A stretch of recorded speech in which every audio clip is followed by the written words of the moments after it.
तो ऑटोट्रॉप्स के एग्जाम्पल है ग्रीन प्लांट। जितने भी ग्रीन प्लांट है, इसका एग्जाम्पल अगर देखा जाए, जितने भी ग्रीन प्लांट है, ग्रीन प्लांट मतलब जितने भी पेड़ पौधे हैं वो सारे ऑटोट्रॉप्स में आते हैं। ठीक है, ये क्या करते हैं कि एक फोटोसिंथेसिस नाम का प्रोसेस होता है। क्या होता है?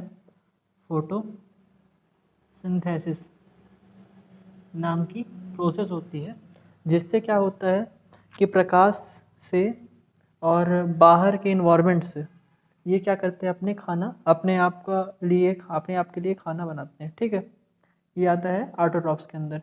हेटरोट्रॉप्स के अंदर ह्यूमन बींग्स बताया था मैं एग्जांपल अभी आपको। ह्यूमन बींग हो गए, बर्ड हो गए, ठीक है, और जितने भी हैं जो कि एक दूसरे पे डिपेंड है खाने के लिए। ठीक है, तो वो किस पे आते हैं?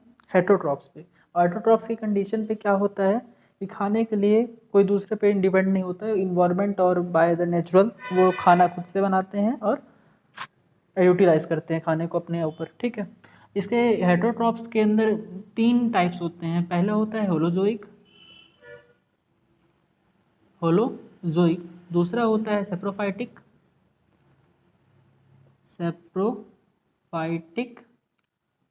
और तीसरा होता है आपका पैरासाइटिक। पैरासाइटिक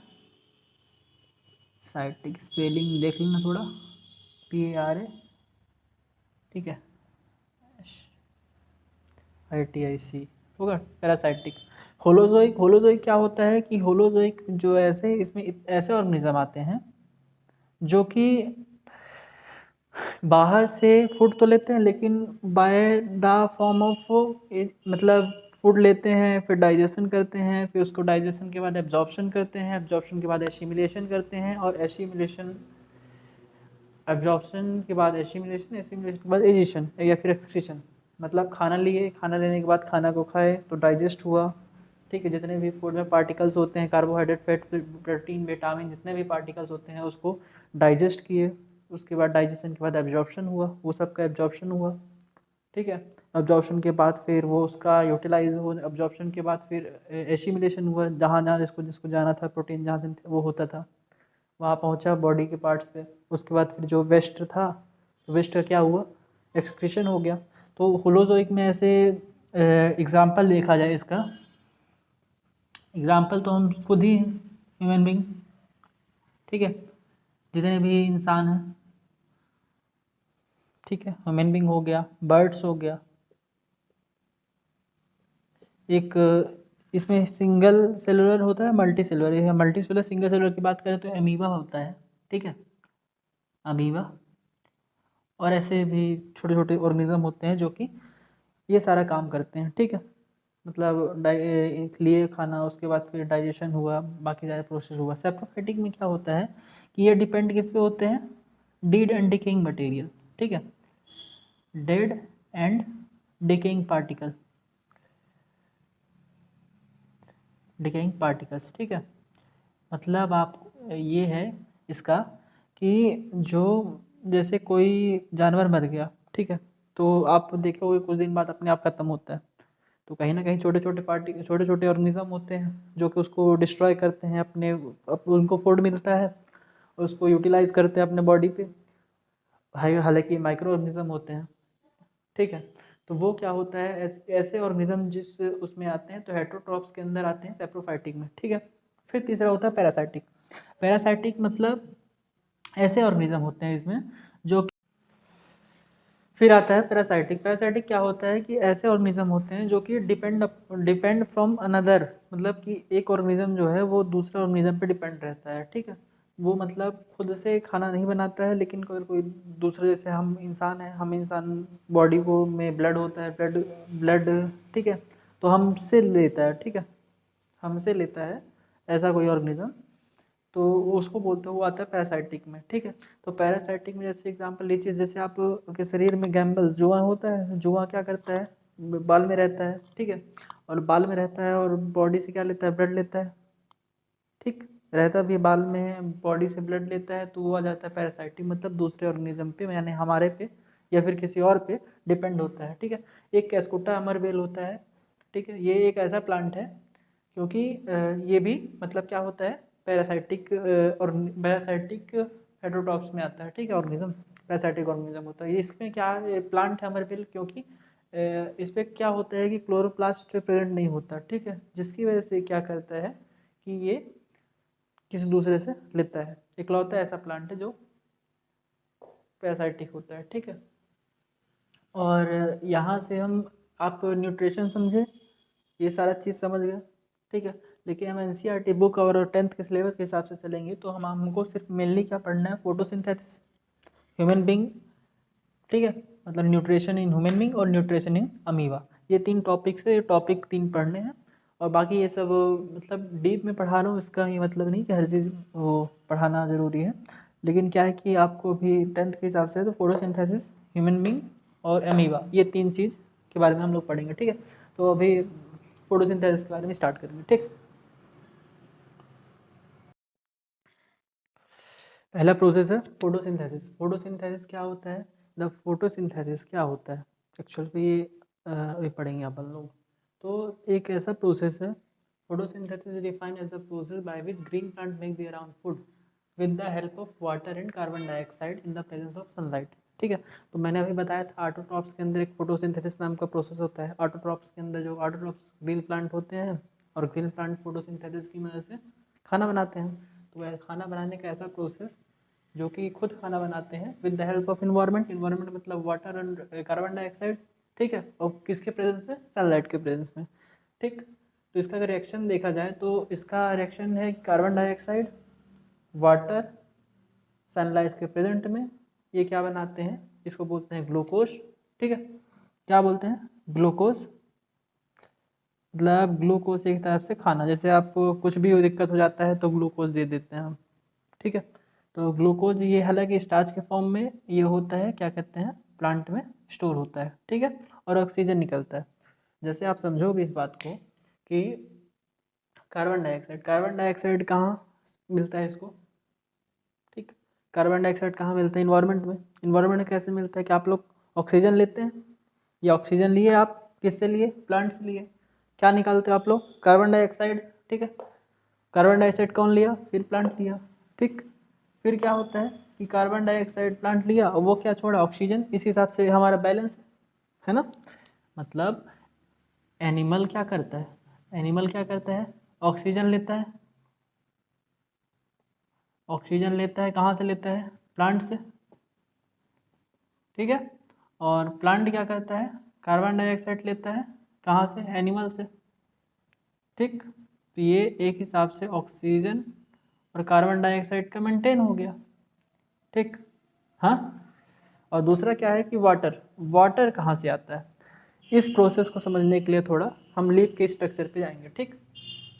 लीफ के स्ट्रक्चर, तो लीफ ऐसा है, लीफ यानी पत्ती, पत्ती एक नॉर्मल पत्ती का डिज़ाइन ऐसा है, लेकिन अगर पत्ती के अंदर देखा जाए तो 3 लेयर होते हैं। सबसे पहले आपको ये समझना होगा कि एक पत्ती है, उसके अंदर क्या होता है, 3 लेयर होते हैं। मैं डायग्राम से थोड़ा समझाऊंगा आपको, ये एक ऐसा, ठीक है, ऐसे बन गया मान लो, जो भी है, डायग्राम इतनी अच्छी नहीं है, ठीक। इसके अंदर क्या होता है, 3 लेयर, एक ये लेयर, दूसरा ये लेयर, इसके बीच में और लेयर, ठीक है, और तीसरा एक नीचे वाला लेयर, ये कहाँ से आता है, यहाँ से, ठीक। तो पहले लेयर को क्या बोलते हैं, अपर एपिडर्मल, दूसरे लेयर को क्या बोलते हैं, मीजोफिल सेल, जिसमें जाइलम और फ्लोएम प्रेजेंट होता है, और तीसरा है लोअर एपिडर्मल, ठीक है, लोअर एपिडर्मल, ठीक। तो अपर एपिडर्मल क्या होता है, अपर एपिडर्मल मतलब जो लीव्स के ऊपरी वाली परत, जैसे एक लीव्स है, लीव्स के 3 परत है, एक परत में अपर एपिडर्मल, सेंटर में क्या है, मीजोफिल, और तीसरे में क्या है, लोअर एपिडर्मल। हालांकि बहुत छोटा चीज़ है लेकिन ये होता है, ठीक। तो अपर एपिडर्मल में क्या पाया जाता है, स्टोमेटा, ठीक है, स्टोमेटा अपर एपिडर्मल में, ये इसके क्या है, पूरे अपर एपिडर्मल मतलब ऊपरी परत, ऊपरी परत में यहाँ क्या है, ये सारे इस पे क्या प्रेजेंट होता है, स्टोमेटा, ठीक। दूसरा क्या है, मीजोफिलम में क्या प्रेजेंट होता है, जाइलम और फ्लोएम, ठीक है। ये कहाँ से कनेक्ट होता है, जैसे जाइलम फ्लोएम फूड और क्या कहते हैं वाटर का ट्रांसपोर्टेशन करते हैं, ठीक। तो वे कहाँ प्रेजेंट होते हैं, लीफ के मिडिल पे, मतलब मीजोफिल सेल पे, ठीक। और तीसरा होता है लोअर एपिडर्मल, जिसको अभी ज़्यादा ध्यान देने लायक नहीं है, ठीक है। तो अपर एपिडर्मल में क्या होता है, स्टोमेटा प्रेजेंट होता है, ठीक। तो स्टोमेटा का अगर स्ट्रक्चर देखा जाए, स्ट्रक्चर ऑफ स्टोमेटा का स्ट्रक्चर कुछ ऐसा है कि ये आपका एपिडर्मल सेल है, ठीक है, एपिडर्मल सेल है, ठीक। इसके अंदर दो बीन शेप है, बीन शेप जिसको क्या बोलते हैं, गार्ड सेल, है ना। एक ये बीन सेल हो गया, बीन शेप का सेल हो गया, एक ये बीन शेप का सेल हो गया, बीन मतलब मूंगफली के शेप का, एक ये मूंगफली के शेप का सेल हो गया, एक ये मूंगफली शेप का सेल हो गया, ठीक। इसके अंदर अगर सेल है कोई भी चीज़ में, मतलब सेल है, सेल के अंदर क्या पाया जाता है, न्यूक्लियस पाया जाता है। ये क्या हो गया, ये न्यूक्लियस हो गया, इसमें भी ये न्यूक्लियस हो गया, ठीक है। न्यूक्लियस और जो क्या है, मान लो न्यूक्लियस के अलावा क्या पाया जाता है, ये छोटे छोटे पार्टिकल हैं सेल के अंदर। अगर कोई, हम लोग अभी क्लास 9th में पढ़ के आए हैं, तो सेल के अंदर न्यूक्लियस पाया जाता है, फिर क्लोरोप्लास्ट पाया जाता है, फूड वॉक्यूल पाया जाता है। तो वैसे ही एक गार्ड सेल है, गार्ड सेल, इसका नाम क्या है, गार्ड सेल। गार्ड सेल के अंदर न्यूक्लियस पाया गया, क्या पाया गया, क्लोरोप्लास्ट, ठीक है। हम लोग सिर्फ ये समझ रहे हैं कि वाटर कहाँ से आता है, ठीक है। स्टोमेटा की मदद से वाटर आता है। वाटर कहाँ है, ज़मीन के नीचे, ज़मीन के नीचे, ठीक। तो ज़मीन के नीचे कौन कनेक्ट है, ये आपका ये जो मिडिल वाला जाइलम और फ्लोएम है ना, जाइलम और फ्लोएम, ये कहाँ से कनेक्ट है, इसकी जो, जिससे हमारी नसें हैं, यहाँ की नसें यहाँ से कनेक्ट है, यहाँ से कनेक्ट है। तो वैसे ही लीफ है, लीफ में क्या है कि जो मिडिल वाले उस पर क्या कहते हैं, लेयर है, उसमें क्या है, जाइलम और फ्लोएम प्रेजेंट है। जाइलम और फ्लोएम से क्या आता है, मतलब फ्लोएम से क्या आता है, वाटर आता है, ठीक है। वाटर कहाँ से आता है, नीचे से आता है, ठीक है। भाई पानी ऊपर से गिरा तो ज़मीन के नीचे गया वाटर, तो वाटर को एब्जॉर्ब कौन करे, जड़। जड़ कहाँ से लाया पानी, पत्ती में, ठीक है। पत्ती में क्यों लाया, क्योंकि जो फोटोसिंथेसिस का प्रोसेस है, ये हो जाए तब ना खाना बनेगा, तब नहीं कोई जिंदा रहेगा। जब खाना खाएगा तभी जिंदा रहेगा। तो खाना बनाने के लिए उसको पानी की ज़रूरत है, और पानी की ज़रूरत कहाँ से पूरी करता है, वो पत्ती के अपर लेयर से, अपर लेयर यानी अपर एपिडर्मल से, जिस पे जहाँ पे स्टोमेटा प्रेजेंट होता है, ठीक है। उसमें गार्ड सेल होते हैं, एपिडर्मल सेल होते हैं, स्टोमेटा का स्ट्रक्चर है, ये स्ट्रक्चर आता है, आप लोग पढ़ सकते हैं। और इसके अंदर आप ये भी कह सकते हैं फूड वॉक्यूल भी प्रेजेंट होगा, ठीक है। इसको आप लिख लेते हैं, फूड वॉक्यूल, है ना। आप लोग समझ गए इस बात को। स्टोमेटा में जो गार्ड सेल होता है, ये जो गार्ड सेल है, एक ये है, एक ये है, ठीक है। गार्ड सेल के जो वॉल होते हैं, ये वॉल जो सेंटर की तरफ है, ये वॉल क्या होता है, थिक, क्या होता है, थिक यानी मोटा। और ये जो आउटर है, ये होता है थिन, थिन मतलब पतला, ठीक है। ये वॉल थिक है, यहाँ पे जो प्रेजेंट वॉल है वो क्या है, थिक है मतलब मोटा है, और ये जो आउटर वॉल है ये क्या है, थिन है मतलब पतला है, ठीक है। तो जब ये, अब देखो कितने अमाउंट में वाटर चाहिए, ये जो फोटोसिंथेसिस नाम का प्रोसेस है, कितने अमाउंट में वाटर चाहिए, ये डिसाइड कौन करेगा, गार्ड सेल करेगा, ठीक है। गार्ड सेल जब खुलेगा, जब ये आपका फ्लोएम, जब वाटर आएगा मेसोफिल सेल से, मेसोफिल लेयर से जब वाटर आएगा, तो कितना अमाउंट ऑफ वाटर क्या करना है, अपन को कितना अमाउंट ऑफ वाटर चाहिए, ये कार्बन डाइऑक्साइड हम कहीं से भी निकाल लिए, हम एक्सक्रीट खुद ही करते हैं भाई, कहीं भी निकाल सकते हो आप लोग कार्बन डाइऑक्साइड, ऑक्सीजन लिए रहे, कार्बन डाइऑक्साइड कहीं भी दबा के निकाल दो, ठीक है। तो कार्बन डाइऑक्साइड निकाल लिए। वाटर, वाटर क्या होता है कि वाटर कैसे आएगा, ये लाएगा अपर एपिडर्मल सेल, स्टोमेटा प्रेजेंट है, स्टोमेटा में गार्ड सेल होता है, गार्ड सेल बीन शेप का होता है। इसका स्ट्रक्चर गार्ड सेल का कुछ ऐसा होता है कि अंदर की तरफ मोटा, बाहर की तरफ पतला। गार्ड सेल है, कोई भी अगर सेल है, सेल के अंदर क्या होता है, न्यूक्लियस प्रेजेंट होता है, न्यूक्लियस के अंदर क्या होता है, क्लोरोप्लास्ट, न्यूक्लियस के आसपास क्लोरोप्लास्ट, फूड वैक्यूल प्रेजेंट होते हैं, सेल का नॉर्मल स्ट्रक्चर है, ठीक है। अब क्या होगा, जब पानी आया जाइलम फ्लोएम यानी मेसोफिल सेल से, मेसोफिल लेयर से, तो जब जितना अमाउंट ऑफ पानी चाहिए, तो वो क्या होता है कि जो ये सनलाइट के प्रेजेंस में जितना वाटर चाहिए, तो वाटर क्या करता है, थोड़ा खुलता है। ये अकॉर्डिंग टू रिक्वायरमेंट ये क्या होता है, खुलता है। इसके अंदर वाले पार्ट को क्या बोलते हैं, स्टोमा, ठीक है। और ये क्लोज होता है। अब जितना चाहिए उतना स्टोमेटा ओपन, इसको मैं थोड़ा रफ करके मिटाता हूँ। स्टोमेटा ओपन स्ट्रक्चर, और दूसरा क्या है, स्टोमेटा, स्टोमेटा क्लोज। इस चीज़ को समझिए, जितना पानी चाहिए उतना के लिए खुल गया, वो स्टोमा, स्टोमा निकला, पानी यहाँ से निकला। जब एक्सेस अमाउंट ऑफ वाटर हो गया, जितना इसका रिक्वायरमेंट हो गया, उससे ज़्यादा होने लगा, तो ये क्या हो गया, बंद हो गया, ठीक है। तो ये है स्टोमेटा का स्ट्रक्चर, ठीक।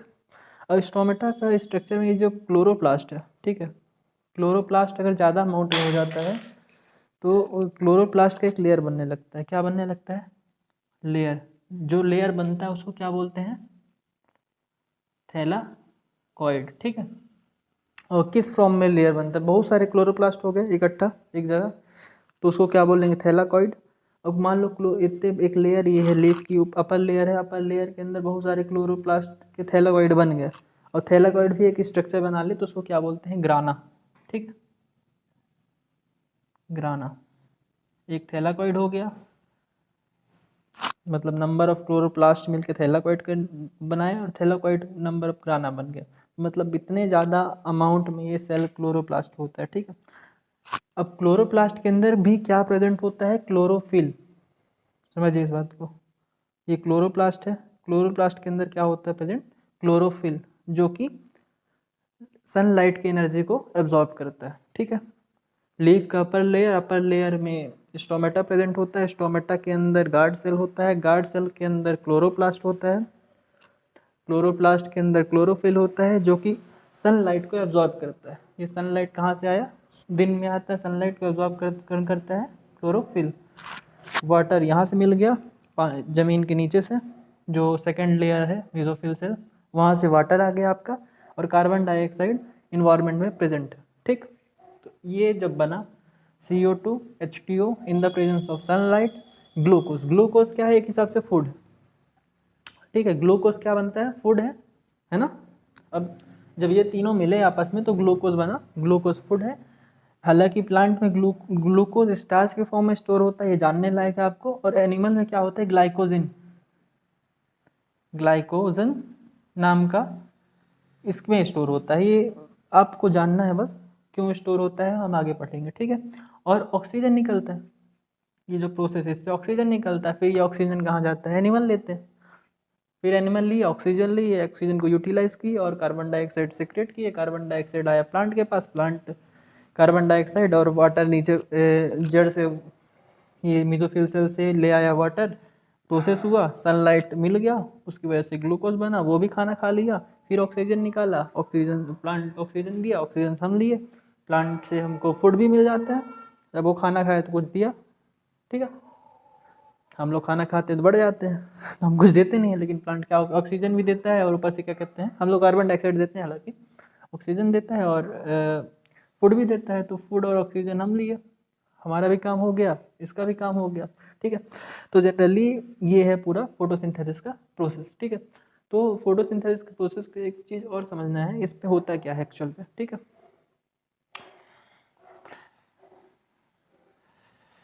अगर कोई डेफिनेशन पूछे कि क्या होता है, कैसे होता है, उस चीज़ को समझने के लिए थोड़ा और पहले क्या होगा, प्रोसेस, फोटोसिंथेसिस का प्रोसेस, ठीक। इसको कर गिर गया था। पहला क्या होता है, absorption of sunlight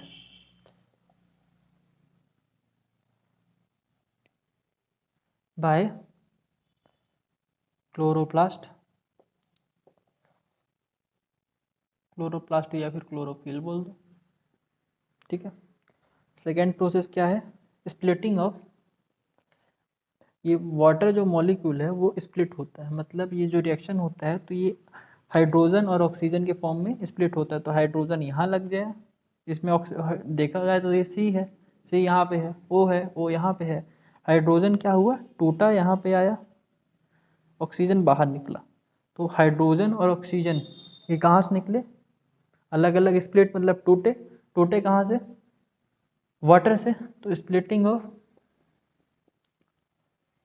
of water into hydrogen and oxygen, ठीक है। और थर्ड क्या है कि जो CO2 है इसका रिडक्शन होता है। देखो कोई भी प्रोसेस हो उसमें एक ऑक्सीडेशन रिएक्शन होता है, एक रिडक्शन रिएक्शन होता है। तो रिडक्शन किसका होता है, CO2 का। रिडक्शन अभी आप लोग केमिस्ट्री में पढ़ोगे, ऑक्सीडेशन और रिएक्शन। तो रिडक्शन ऑफ CO2 क्यों होता है रिडक्शन, क्योंकि एसिमिलेशन, मतलब अगर प्लांट को जो अब ये खाना मिल गया इसको भी कहीं लेके जाना है, तो ठीक है, इसीलिए यहाँ पे जाइलम और फ्लोएम दोनों प्रेजेंट होते हैं सेकंड वाले जो मेसोफिल में होते हैं। तो मेसोफिल में वाटर आ जाता है, थोड़ा डाउट है कि जाइलम से आता है कि फ्लोएम से आता है। एक से वाटर आता है, दूसरे से जो फूड है, फूड बनता है, ये वाला जो फूड बन गया ग्लूकोज बना, ये भी जाना है, तो वहाँ पे एक से पूरी बॉडी में ट्रांसफ़र होता है, ठीक। तो रिडक्शन ऑफ CO2 क्यों होता है रिडक्शन, क्योंकि हमको by need of assimilation. Assimilation क्या होता है, जैसे मैंने बताया था कि 5 प्रोसेस होते हैं, digestion, ingestion, digestion, absorption, assimilation and excretion. तो एसिमिलेशन, ठीक। और यहाँ पे एक जो लीफ होता है वो एक्सक्रीशन में पढ़ेंगे कि लीफ में जो स्टोमेटा होता है, स्टोमेटा में स्टोमेटल पोर होता है, वहाँ से वाटर ट्रांसपीरेशन के फॉर्म में एक्सक्रीट करता है, ट्रांसपीरेशन के फॉर्म में वाटर निकलता है। अब पानी जितना चाहिए उससे ज़्यादा निकालना भी है तो वो वहीं से निकलता है। हम आगे एक्सक्रीशन में इस चीज़ को पढ़ेंगे, ठीक। Splitting of water molecule into hydrogen and oxygen, absorption of sunlight by the presence of chlorophyll. Chlorophyll कहाँ प्रेजेंट होता है, स्टोमेटा के अंदर, गार्ड सेल के अंदर क्लोरोप्लास्ट, और क्लोरोप्लास्ट के अंदर क्लोरोफिल, ठीक। तो ये है फोटोसिंथेसिस का प्रोसेस। स्टार्टिंग है, वो तो ज़्यादा मेरे पास वो नहीं है, लेकिन फिर भी कोशिश कर रहा हूँ, ठीक। अभी आएगा ये ऑटोट्रॉप्स के बारे में पढ़े, अब हम हेटरोट्रॉप्स के बारे में पढ़ेंगे। एक अमीबा का देखेंगे और दूसरा एनिमल का देखेंगे, यानी ह्यूमन बीइंग का देखेंगे, ठीक है। तो अमीबा के लिए अब हम सेकंड हेटरोट्रॉप्स के बारे में पढ़ेंगे कि न्यूट्रिशन इन हेटरोट्रॉप्स में अमीबा में न्यूट्रिशन कैसे होता है, अमीबा कैसे करता है। अमीबा एक सिंगल सेलुलर है, यूनिसेलुलर ऑर्गेनिज्म है, ठीक है। तो अमीबा का स्ट्रक्चर कुछ ऐसा है कि एक सिंगल सेल है, सिंगल सेल जिसमें अंदर एक न्यूक्लियस है और बाकी जगह ये क्या है, अदर, मतलब सेल के अंदर क्या होता है, क्लोरोप्लास्ट होता है, क्लोरोप्लास्ट, और आपका फूड वॉक्यूल, ठीक है, फूड वॉक्यूल होता है, क्लोरोप्लास्ट होता है, और आपका माइटोकॉन्ड्रिया और जितने जितने सेल होते होंगे, ठीक है। तो अपन को ये दो चीज़ से मतलब है, यहाँ पे एक न्यूक्लियस है, अमीबा में एक सेल है, सिंगल सेल मतलब एक ही सेल वाला है, एक सेल है जिसमें न्यूक्लियस है, न्यूक्लियस के चारों तरफ क्या है, क्लोरोप्लास्ट और फूड वॉक्यूल, इतना लेके चल रहे हैं अपन, ठीक। तो क्या होता है कि फर्स्ट स्टेज ये अमीबा ये ऑर्गेनिज्म है, एक सेल है और सेल ही के साथ ऑर्गेनिज्म भी है, ठीक है। ये क्या करता है, खाने का पार्टिकल मान लो इससे दूर है, ठीक। ये क्या किया, इसके अंदर प्रेजेंट होता है फूड वॉक्यूल, ठीक है। ये क्या है, फूड वॉक्यूल, ये अमीबा के अंदर प्रेजेंट है। तो फूड वॉक्यूल लिया, फूड वॉक्यूल के साइज क्या करा, बढ़ा, इसका साइज बढ़ाया, खाने के पास पहुंचा, खाना को अंदर किया, फूड वॉक्यूल खुला, फूड वॉक्यूल क्या हुआ, बंद हुआ, इसके बाद फिर ये खाना अंदर चला गया, ठीक है। तो ये क्या करता है अमीबा, ऐसे करता है कि यहाँ से फूड वॉक्यूल बढ़ाता है, फूड वॉक्यूल बढ़ाने के बाद एक जो फूड के पार्टिकल है जो उसको खाना रहता है उसके पास पहुँचता है, उसके नज़दीक पहुँचता है, उसके बाद फूड वॉक्यूल उसके अंदर आ जाता है, ठीक है। अंदर आने के बाद इसको बंद कर देता है, और बंद करने के बाद फिर ये फूड वॉक्यूल कहाँ प्रेजेंट हो जाता है, यहाँ, ठीक है। अभी सिर्फ ये प्रोसेस क्या है, इजिशन का, इंजेक्शन, ठीक है।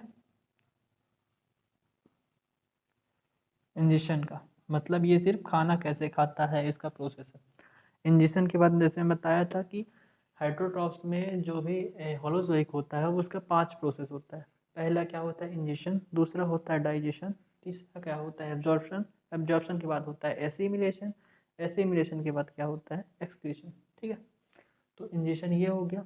यहाँ से मैं सिर्फ एक ही स्ट्रक्चर पे बता रहा हूँ कि ये फूड वॉक्यूल है, यहाँ पे क्या है इसका खाना फूड वॉक्यूल के अंदर प्रेजेंट है। ठीक है, अब यहाँ पे क्या होगा, फूड वॉक्यूल के अंदर खाना प्रेजेंट होगा, ये बड़ा सा ही होगा जनरली। इसके अंदर क्लोरोप्लास्ट एक्ट करेंगे, क्लोरोप्लास्ट इसके अंदर जाएंगे, फूड वॉक्यूल टूटेगा फिर। ठीक है, तो ये फूड वॉक्यूल टूटा मतलब ये इसका टूटने लगा तो क्या हुआ डाइजेशन हुआ। ठीक है, यहाँ से जनरली फूड फूड पार्टिकल ये है, अभी ये सिर्फ इंजेक्शन है। ठीक है, उसके बाद ये फूड पार्टिकल को तोड़ा कौन, क्लोरोप्लास्ट जाके, ये क्लोरोप्लास्ट क्या किया गया, ठीक है, और बाकी जो सेल कंटेंट गया वहाँ पे इसको तोड़े, एक से दो, दो से छोटे छोटे टुकड़े में हुआ, ये क्या हुआ इसका डाइजेशन वाला प्रोसेस। ठीक, तीसरा क्या हुआ जब टूट गया तो क्या होता है एब्जॉर्प्शन। अब ये क्लोरोप्लास्ट भी अपना कुछ चाहिए, इसको भी क्लोरोप्लास्ट बढ़ाना है और बाकी जो सेल हैं वो इसको भी बढ़ाना है। ठीक है, ये क्लोरोप्लास्ट ये भी सोचता है मैं भी बढ़ जाऊँ, मेंटेन तो करना है, तो ये भी इसके जो फूड पार्टिकल से जो चाहिए उसको, है ना, फूड पार्टिकल से जो चाहिए वो उसने निकाला। जैसे क्या हुआ कि हम जब खाना खाते हैं तो हमारे अंदर प्रोटीन, कार्बोहाइड्रेट, फैट, विटामिन ये सब चाहिए होता है, तो सब टूटता है। कैसे टूटता है हम इसके बाद वाले उसमें समझेंगे। ठीक है, तो क्या होता है इसके अंदर फूड पार्टिकल के अंदर कुछ ना कुछ ये होगा, कार्बोहाइड्रेट, फैट, विटामिन, जो क्लोरोप्लास्ट को चाहिए वो क्लोरोप्लास्ट टूटा, डाइजेशन के बाद वो एब्जॉर्प्शन हुआ, जो बाकी सेल के अंदर सेल ऑर्गेनेल होंगे उनको कुछ ना कुछ चाहिए, उससे टूटा, वेस्ट मटेरियल निकल बच गया तो वो निकल गया, और एसिमिलेट मतलब वो बढ़ गया, एक सेल को मिल गया जितना चाहिए था। तो ऐसा होता है अमीबा पे। ठीक है, अमीबा का बता रही है, इसको क्या बोलते हैं स्यूडोपोडिया, जो खुलता है, जो ये बनता है सेल, ये बनता है। ठीक, इसको क्या बोलेंगे स्यूडोपोडिया। ये भी बाहर जब खुला, जब अंदर चला गया तो ये क्लोज हो जाता है स्यूडोपोडिया। जनरली ये फूड वॉक्यूल है। ठीक है, वॉक्यूल प्रेजेंट होता है अमीबा पे। ठीक, दूसरा क्या है और मज़ेदार टॉपिक है, what about the human being. ठीक है, इसको हम अच्छे से समझेंगे, मैं पूरा डायग्राम बनाता हूँ, तब तक के लिए वेट करना पड़ेगा, ये मज़ेदार है।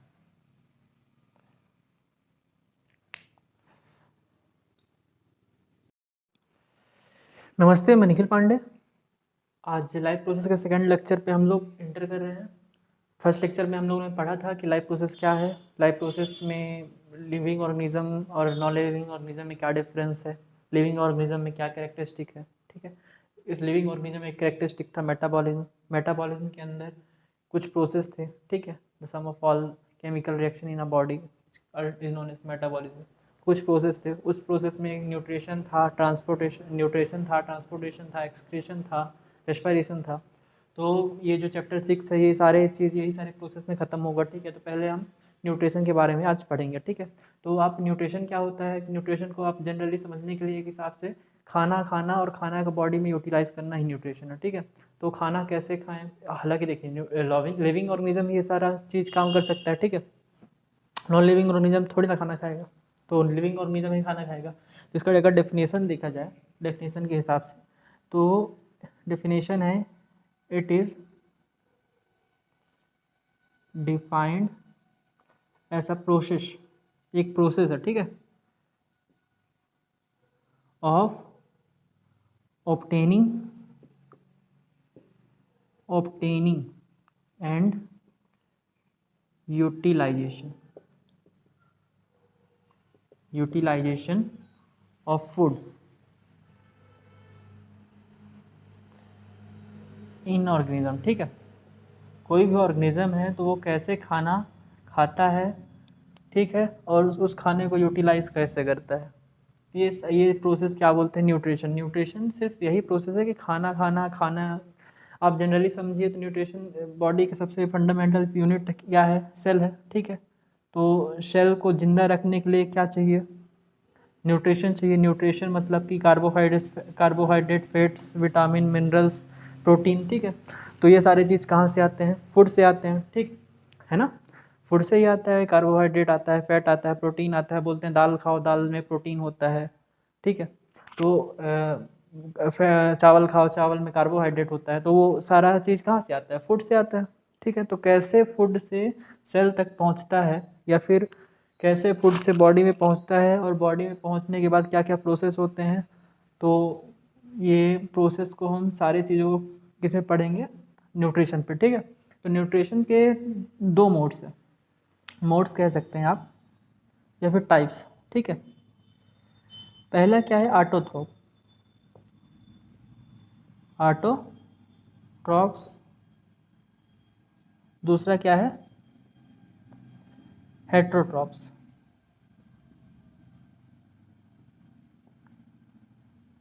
ठीक। तो ऑटोट्रॉफ्स क्या होता है? जो ऑर्गेनिज्म है, ऑर्गेनिज्म 2 प्रकार से हो सकते हैं, ठीक है। ऑर्गेनिज्म में एक हिसाब से ग्रीन प्लांट भी देखो लिविंग ऑर्गेनिज्म है, तो वो कैसे मतलब फूड प्रिपेयर करता है, हम लोग कैसे फूड प्रिपेयर करते हैं, बैक्टीरिया, फंगाई, लीचीज, वो सारे लोग कैसे फूड प्रिपेयर करते हैं। तो उसके न्यूट्रिशन के 2 टाइप्स हैं, एक ऑटोट्रॉफ है, ऑटोट्रॉफ, दूसरा हेट्रोट्रॉफ, ठीक है। तो ऑटोट्रॉफ क्या होता है? ऑटोट्रॉफ वो होता है जिसमें ऐसे ऑर्गेनिज्म आते हैं, those organism which prepare their food themselves, ठीक है। इज नोन एज ऑटोट्रॉफ, ठीक है। और हेट्रोट्रॉफ क्या होता है? Those organism which do not prepare their food अब वो खाना नहीं बनाते तो क्या करते हैं, मतलब अपने इसको वो खाना नहीं बना पाते तो किस पे डिपेंड होते हैं? बट डिपेंड अपॉन अदर, ठीक है। ऐसे ऑर्गेनिज्म जो खुद से खाना नहीं बनाते हैं और अपने खाने के लिए दूसरे के ऊपर डिपेंड करते हैं, तो उस टाइप के ऑर्गेनिज्म किसके अंदर आते हैं? हेट्रोट्रॉफ्स, ठीक है। तो ऑटोट्रॉफ्स क्या है कि आप जानते हैं कि एक प्लांट की बात किया जाए तो प्लांट ना तो चल सकता है, ना तो कहीं जा सकता है, ना कहीं से आ सकता है, एक ही जगह है, तो वो